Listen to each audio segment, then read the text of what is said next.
Some say that God is perfectly just. But how can we know this?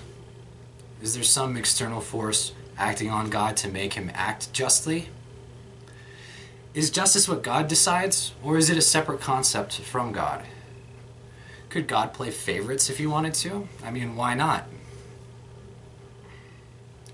We have been commanded not to sin, but what is the nature of sin? Is it what harms us or what God dislikes? Some say that God outlined what all sin is in the Bible, but are there some sins not clearly defined in the Bible, such as rape, slavery, and child abuse?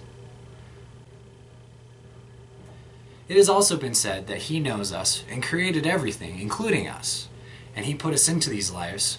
So how could anything that we do be justifiable as punishable? I mean, wouldn't this just imply that God created us so he could reward and punish us, and then use this life as justification for doing so? Speaking of punishment, why would an all-good, all-wise God have a two-tier justice system? And how could it ever be considered just to punish someone for eternity for something that has a temporary effect? Why would a good God even risk one soul to eternal torture? Some say that God sent Jesus down to make up for this. But if even one person wasn't convinced, wouldn't that mean that Jesus failed?